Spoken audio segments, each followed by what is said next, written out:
नमस्कार छात्रों, मैं आशुतोष पंत। प्यारे बच्चों, आज हम संस्कृत में जो टॉपिक पढ़ने जा रहे हैं उसका नाम है लिंग। हम सबको पता है कि हिंदी भाषा में लिंग दो प्रकार के होते हैं, एक पुल्लिंग और दूसरा स्त्रीलिंग।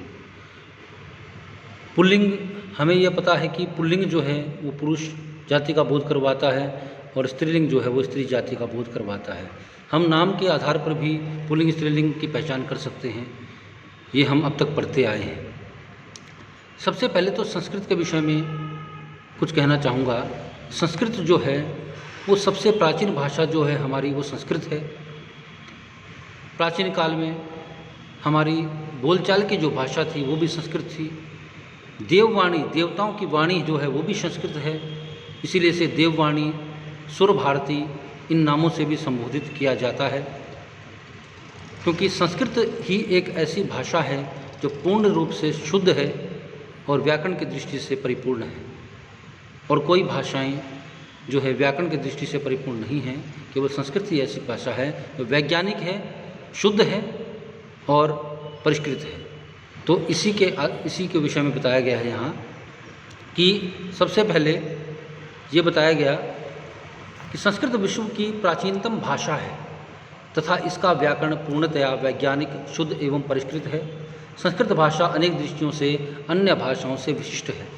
अब यह क्यों विशिष्ट है, इसके विषय में वैज्ञानिकों ने भी माना है कि कोई भी संदेश अगर हम उपग्रह के द्वारा अंतरिक्ष में भेजते हैं अंग्रेजी के माध्यम से, अंग्रेजी भाषा के माध्यम से, तो वो क्या है कि वहाँ पर जाकर के उल्टा पुल्टे हो जाते हैं शब्द, क्योंकि धरती में ग्रेविटी है, गुरुत्वाकर्षण बल है, जिसके कारण से वो जो वर्ड्स हैं, जो अक्षर हैं, वो शब्द हैं जो वो इधर उधर नहीं होते हैं, लेकिन अंतरिक्ष में जाकर के वो शब्द इधर उधर हो जाते हैं।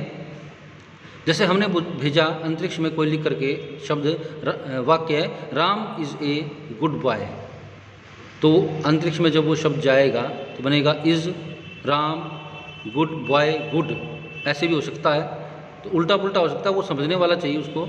लेकिन अगर हम संस्कृत में भेजेंगे राम है शोभनः बालकः अस्ति, इसी वाक्य को लेंगे हम, और अंतरिक्ष में गया वो शब्द उपग्रह के माध्यम से और वहाँ आया शोभनः बालकः अस्ति रामः, तो अर्थ वही रहेगा, इसका अनर्थ नहीं होगा। तो इसीलिए वैज्ञानिकों ने भी इसको जो है भाषा को शुद्ध और परिष्कृत माना है। कंप्यूटर की भाषा भी इसको माना गया है, क्योंकि कंप्यूटर में टाइपिंग के लिए जो आता है उसके लिए भी व्याकरण संस्कृत भाषा को जो है वो शुद्ध माना गया है। तो ये बात है संस्कृत के विषय में, ये किस प्रकार से संस्कृत पूर्णतया वैज्ञानिक है, शुद्ध है और परिष्कृत भाषा है। अब हम मेन टॉपिक जो है वो लिंग, उसके बारे में आएंगे। हमें ये पता है कि हिंदी में दो ही लिंग होते हैं, पुल्लिंग और स्त्रीलिंग, लेकिन संस्कृत में ऐसा नहीं है। संस्कृत भाषा में 3 लिंग होते हैं, पुल्लिंग, स्त्रीलिंग और नपुंसकलिंग।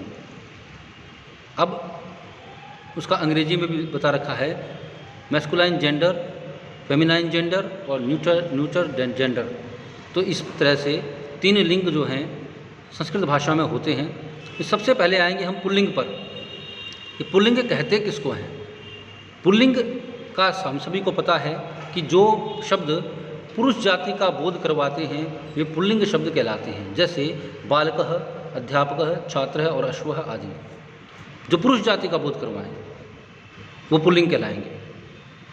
अब स्त्रीलिंग देखें, बालकः की जगह आप किसी का नाम भी कह सकते हैं, जैसे राम, मोहन, सोहन, पार्थ, दीपांशु, तो ये पुल्लिंग जाति का बोध करवा रहे हैं कि ये किसी पुरुष के नाम है, तो वहाँ पर पुल्लिंग ही होगा, पुरुष जाति का बोध करवा रहा है वो।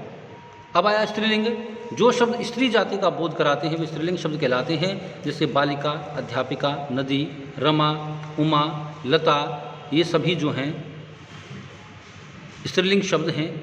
गायिका, तो जो स्त्री जाति का बोध करवाएं वो स्त्रीलिंग शब्द ही कहलाएंगे। किसी लड़की का नाम है वो भी स्त्रीलिंग शब्द में ही आएगा। जैसे हमने वंशिका नाम ले दिया तो वो भी जो है स्त्रीलिंग शब्द में ही आएगा उससे, क्योंकि नाम के अकॉर्डिंग हमें इस बात का पता लग रहा है कि जो है ये शब्द स्त्रीलिंग है। ये स्त्रीलिंग के लिए है, प्रयुक्त हुआ है। नपुंसकलिंग शब्द जिन शब्दों से उनके जड़ जाति अचेतन निर्जीव होने का पता चले वे शब्द नपुंसकलिंग कहलाते हैं, जैसे फलम, मुखम, पुस्तकम आदि। कहने का मतलब ये है कि जड़ जाति का मतलब जिनमें कोई जीवन नहीं है, वो जड़ हैं, जो निर्जीव हैं, जो वो सब क्या होते हैं, नपुंसकलिंग शब्द होते हैं। फलम जड़ है, मुखम मुख, पुस्तकम पुख पुस्तक, यानी इनके जड़ जाति होने का। जैसे अब अगर आप अपने क्लासरूम में आ जाएं तो जो आपका डेस्क है, टेबल है, चेयर हैं, वो सब जड़ हैं, जड़ हैं वो सब, तो वो सब क्या कहलाएंगे, नपुंसकलिंग शब्द कहलाएंगे। इस प्रकार से मुझे आशा है कि आपको लिंग के विषय में जो मैंने बताया है वो आपको समझ में आ गया होगा। धन्यवाद।